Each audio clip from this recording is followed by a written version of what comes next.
The best way I would describe the culture of research at Broad is that we are thought leaders in business research generally, but accounting research specifically. My name is Musaib Ashraf, and I am an associate professor in the accounting department here at the Broad College of Business. My research is focused on kind of two broad buckets. One is emerging technologies, stuff like cybersecurity, automation, artificial intelligence, right? Any research project or research idea that intersects accounting and information technology, I'm quite interested in.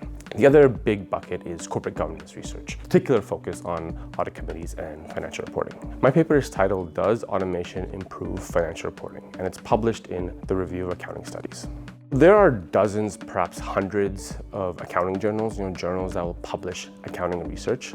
But amongst all of those journals, there are 6 journals that will publish accounting research, which we consider the best. The journals that publish cutting-edge research, the journals that are considered to be the thought leaders in accounting. Review of Accounting Studies is one of those 6 journals. I kind of always wanted to write a paper on automation, machine learning, artificial intelligence. These topics really excite me. I think they're very relevant to modern events, especially on the emerging technology side, but even on the corporate governance side, right? Businesses in general and the accounting and finance functions in particular over the last 50 years have gone through waves of computerization, digitalization. Automation and artificial intelligence is that next wave for accounting and finance. It's happening, and there's a big push, especially by obviously the software providers that they're pushing companies to adopt these new technologies. But at the same time, there's a lot of survey evidence that executives and managers are really quite concerned about the risk that these new technologies can interject in the financial reporting process. Who's right? Should companies be adopting this technology, or does it inject extra risk, new risk? So kind of the big takeaway from my paper is the empirical evidence supports that companies should feel comfortable introducing this sort of technology. It does seem to improve financial reporting and accounting, right? There's a stronger internal control environment and fewer mistakes in financial reports. And there also is an increase in efficiency. Empirical evidence does support also to be cautious.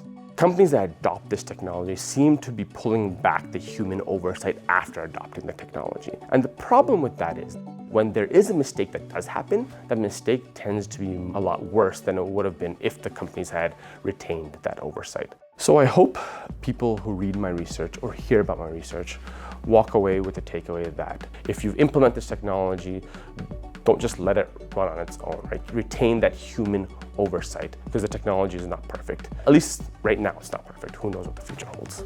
I'm hoping stakeholders like executives, they walk away from my research with a little bit more comfort that, hey, this software does seem to help benefit financial reporting and accounting, right? Mistakes seem to go down, efficiency seems to go up. So companies should proceed, but again, proceed with caution. Investment in research at the academic level benefits society at large and our country generally. Similar to how research and development increases the value of firms, academic research at university enriches our society.